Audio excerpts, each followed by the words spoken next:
Ces grains sont des aliments classés dans le groupe des légumineuses. Encore appelés légumes croquants ou légumes secs, les légumineuses désignent les graines comestibles obtenues des gousses de plantes. Il en existe plusieurs variétés au monde, mais les plus connues et les plus fréquemment consommées au Togo sont les haricots secs. Et parmi ces haricots secs, on peut trouver les haricots rouges, les haricots blancs, noirs, le soja, gourgane, le pois d'Angola. Il y a aussi des lentilles vertes et rouges. Il y a les niébés. Les légumineuses sont consommées et souvent recommandées pour leur qualité nutritionnelle. Leurs apports nutritionnels sont multiples. Les légumineuses sont pauvres en matière grasse, mais par contre très riches en fibres. Les légumineuses interviennent dans la régulation du niveau d'énergie. Ça intervient également dans la santé digestive et puis la gestion du cholestérol. Les légumineuses sont également riches en acide folique, en fer, en calcium, en magnésium et puis en potassium. Oubliées souvent de nos menus ou encore méconnues, les légumineuses sont des aliments à privilégier par toutes les tranches d'âge. Mais certaines personnes en ont le plus besoin selon les spécialistes du domaine. Ces légumineuses sont très riches en protéines. Donc ça intervient dans la croissance des enfants, des nourrissons. Le calcium permet aussi une solidification de l'os. Il y a le fer qui est là-bas.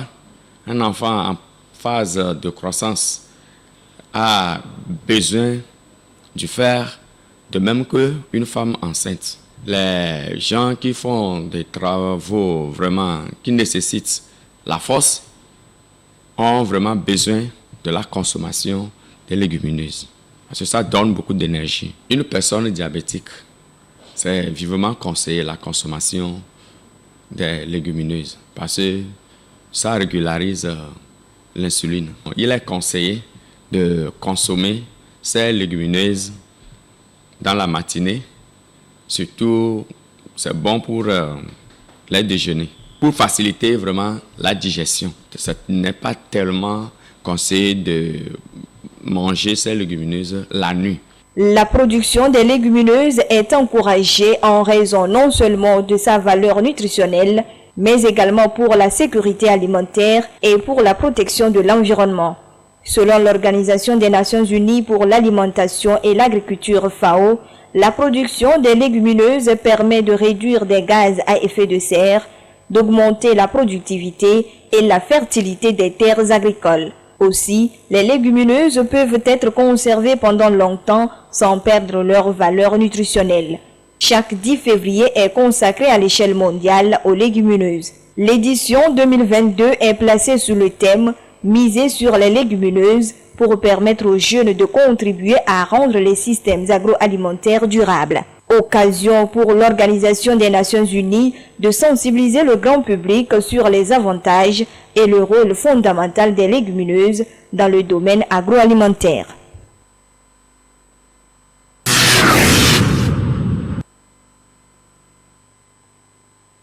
Une baisse significative des cas de contamination du Covid-19 est observée pour la semaine du 2 au 8 février 2022. Selon les responsables de la Coordination nationale de la gestion de la riposte contre la Covid-19, le pays a enregistré 81 nouveaux cas avec malheureusement 2 décès.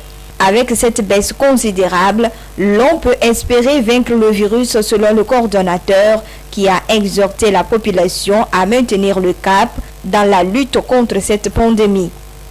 Avec cette baisse considérable, l'on peut espérer vaincre le virus selon le coordonnateur qui a exhorté la population à maintenir le cap dans la lutte contre cette pandémie. Donc cette semaine, nous avons noté 81 cas. La semaine dernière, 159 cas. La semaine d'avant, 316 cas. Cette semaine, nous avons noté 2 décès. La plupart de ces décès sont des personnes non vaccinées et porteuses de comorbidité. Et cette semaine, nous avons uniquement un seul patient au CHR Lomé commune. Mais il faut noter qu'il y a toujours des cas actifs. À ce jour, on a plus de 2000 cas actifs. Donc on doit faire attention jusqu'à ce que ces cas actifs guérissent. Évoquant la vaccination, le colonel Djibril Mohamed a dressé un bilan éloquent et a salué l'engagement des citoyens tout en les invitant à se mobiliser davantage pour l'atteinte de l'immunité collective. La vaccination des personnes de plus de 18 ans, celles qui ont eu les premières doses, se chiffre autour de 1 436 735. Les 18 ans et plus, nous avons 35,68% de la population cible. Ceux qui ont entièrement fait leur vaccin se chiffrent autour de 1 106 380. Et si on fait le ratio avec la population cible de plus de 18 ans, on tourne autour de 27,47%. De 12 ans à 17 ans, ce chiffre autour de 43 870. Au total, nous avons administré 2 619 684 doses. Et nous avons reçu 6 268 140 doses. Donc nous avons utilisé environ 42%. La baisse des cas de contamination ne signifie pas la fin de la pandémie au Togo. Le respect des mesures barrières restrictives et la vaccination sont les moyens sûrs pour lutter efficacement contre la Covid-19. Nous devons maintenir la vigilance en respectant les mesures barrières, mais accélérer la vaccination. Ce qui nous permettra de reprendre totalement les activités. Le souci majeur pour les autorités togolaises est d'en finir définitivement avec la Covid-19 et relancer les activités socio-économiques. Chaque citoyen est invité à adopter des comportements responsables vis-à-vis de la maladie.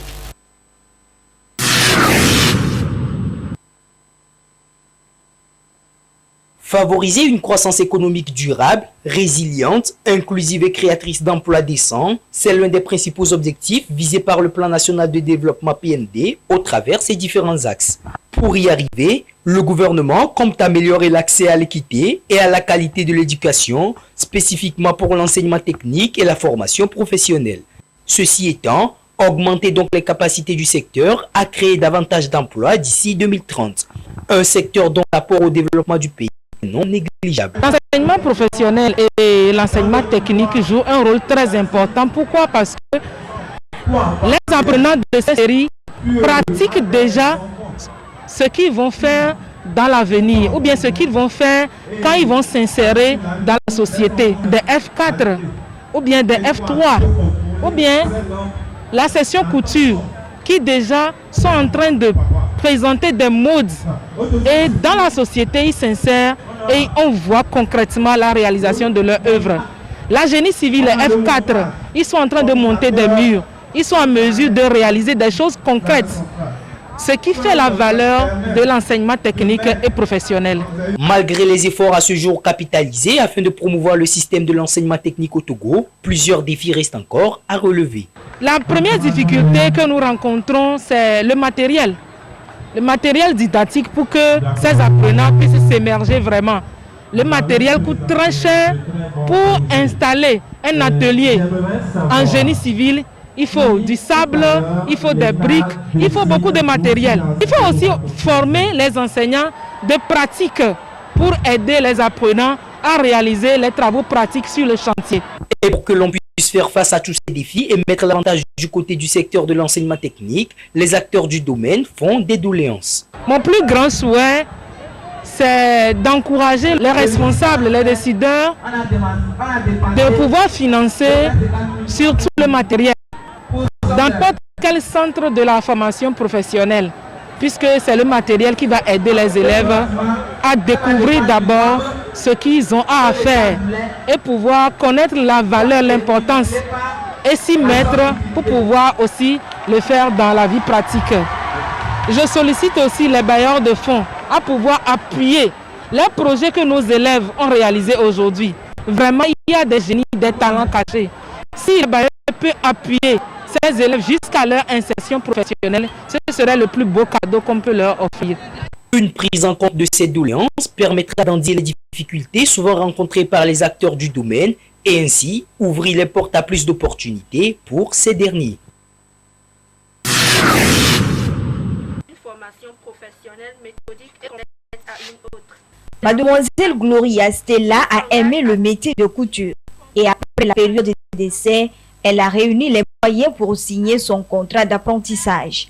Comme dans tout corps de métier, la signature d'un contrat d'apprentissage est une étape importante avant de poursuivre la formation. Et presque tous les apprentis que nous avons rencontrés dans les ateliers de couture visités ont respecté la démarche. En matière de contrat, quand j'étais venu, c'était pas facile pour moi. Mais grâce à Dieu et grâce à ma soumission, tout va mieux. Le boulot du stylisme et du modéliste est un boulot passionnant. Je suis prête à avancer et finir les 3 ans dans l'apprenti. Le contrat d'apprentissage est un accord de volonté réciproque signé entre l'apprenti et le patron. Il est aussi important pour l'apprenti que le patron. Le contrat de l'apprentissage est un point clé avant que l'apprenant ne commence sa formation. Il y a plusieurs types de contrats. Chacun avec sa particularité. Moi je veux faire ça, moi je veux ça, moi je veux venir à telle heure, moi je veux ça. Et puis c'est toujours un consensus entre le patron, l'apprenant et les parents de l'apprenant. Et puis ça marche. La durée de formation, ici chez moi c'est 3 ans. Mais il y a certains qui viennent, ils demandent qu'ils vont faire 2 ans. Ça dépend de la capacité de la personne même. Tu vois, si la personne demande qu'il veut faire moins, donc il va payer plus que celui qui veut faire 3 ans. Donc il y a tout cela qui joue. Comme si c'était là, non, il y a des filles demain. Et mi on avait contrat. Mais dodo de moulin miku de vieux demain. Les vieux chamanian qui bévo. Donc il faut que contrat de là non mia demain. Contrat non bien. Pour le sport passe à mieux. De là que contrat peut-être les biens n'a c'est pas cette médecine. Porte un tout être médaille. Biens passer pour trop. Là pour moment non son nom là pour contrat non. Son nom passe de médecine. Des conditions sont à remplir avant de signer un contrat d'apprentissage. Dans ce processus, il y a des droits, des devoirs et des obligations pour les deux parties. Dire que le patron a le droit d'apprendre à l'apprenti ce qu'il doit savoir et le patron aussi doit prendre l'apprenti comme il était son propre enfant. Il doit essayer de lui donner un amour pour que l'apprenant aussi puisse avoir l'amour du métier. La jeunesse aujourd'hui veut tout avoir en même temps sur le champ. Si certains se décident à venir se faire former, là, il faut vraiment les accueillir et savoir comment le patron aussi doit se comporter envers les apprenants. Et l'apprenant a aussi le devoir de respecter son patron, de respecter ses supérieurs et de respecter les clients aussi qui viennent de l'atelier, doit être à l'heure. Et tout cela dans le contrat. Le patron doit tenir fort l'apprenti, doit faire d'une manière que l'apprenti réussit. Il doit montrer le connaissance. Que l'apprenti embête, mais le patron, le devoir, c'est de faire tout pour que l'apprenti réussisse. Et le devoir de l'apprenti, est-ce que l'apprenti doit être soumis, doit être doué, doit être respectueux pour pouvoir prendre la connaissance du patron. La réussite d'une formation passe par le respect du règlement intérieur. Les apprentis et les patrons d'atelier sont invités à se conformer aux dispositions contenues dans le contrat d'apprentissage pour assurer une bonne formation.